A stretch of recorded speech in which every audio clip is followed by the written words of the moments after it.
All right, what's going on, boys and girls? So we are here with a product review, and we are looking at the HP Elitebook 8760W in 2019 because there's not a lot of reviews on these.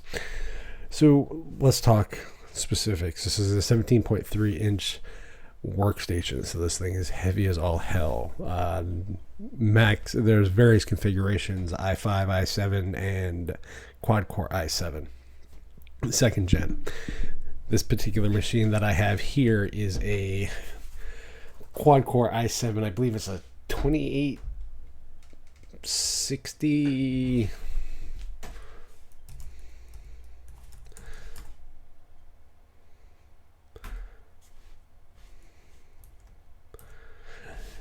It is a 2860Q, so it's a quad-core, 8 threads.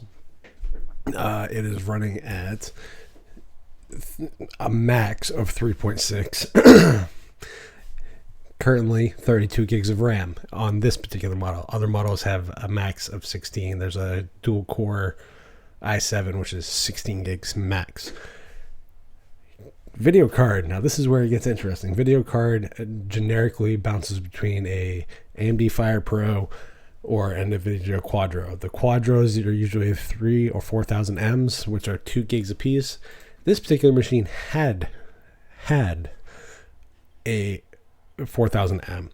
The nice thing with the video cards in these particular models, and this is why I like these thicker, older workstations, because everything's replaceable, even the GPU, which got upgraded to a K3100M, which is essentially like a 770M or a 770M as like GTX. So how is this machine for video editing? How is this machine for all the things that you would do?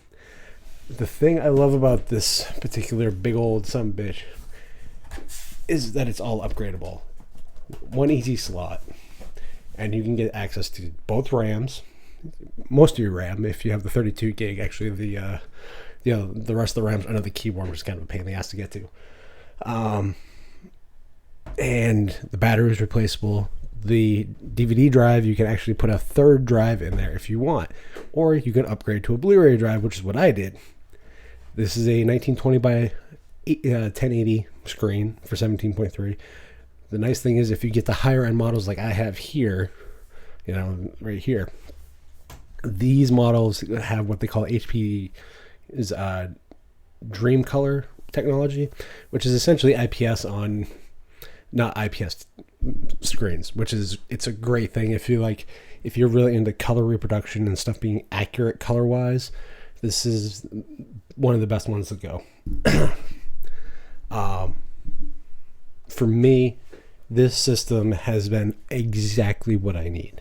I have a quad core i7, dedicated GPU with NVENC, 5 USB ports, a Blu-ray drive, HDMI out, Firewire, I forgot about that, and VGA out. There's so much on these things. Front has the multimedia cards. There's just a lot. Webcams, etc.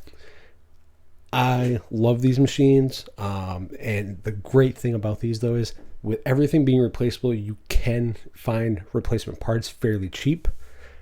And the nice thing is, I've been looking online for a model like mine that I only paid $200 for. A quad-core i7, 16 gigs of RAM was the initial configuration. It came with a 750 gig HDD and a Blu-ray drive and dedicated GPU for $200. I would get it. This is a workstation that people should be getting. This is what we want from creators and stuff. Not these kind of fucking things where you can't replace anything. Or the Acer that I have under there where you can't replace anything, where it's soldered to the board. That's a problem. So for me, I love these older models. I love, you can call them thick ass motherfuckers. They're not light. I mean, with a brick, you're talking probably close to 10 pounds between machine and the 165, 70 watt power supply that comes with it. But really, at the end of the day, they're worth it because of the upgradability, and you don't need to go an arm and a leg to do content creation on them.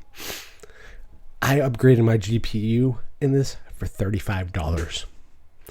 And I jumped almost 4 generations of GPUs. That to me is amazing. And you can still get newer GPUs too. I believe there's a 970 type variant, etc., that you can get that still support that MXM protocol. So I can't recommend these machines enough. And they can take a beating. Like they're really nicely built for that corporate environment, so that they are meant to be hit and moved and all the other stuff that can go around in a production environment, which is great. So should you get one of these in 2019, even though we're on like the 10th gen of i7 or Ryzen, and you only have a certain budget, fuck yes, hands down. I do Linux on this. That's my choice. You want Windows? That's your choice. I've even heard and seen people running Hackintoshes on them, so let that sink in. You can potentially run all 3 OSs on this machine. Resounding yes, purchase if you are on a budget and you need to do content creation, or a decent machine, or one that can be upgraded. There's a lot of ifs that this thing fits. So I would so recommend getting it. And at the end of the day, what's your take? Old or new? Do you like upgradability? Do you just want to contribute to the pile of shit that we keep adding to every time we go to I just need to upgrade? Let me know. Comment below. Indie Gala, Patreon, all that crap that's down below. I'll catch you guys on the flip side. Peace.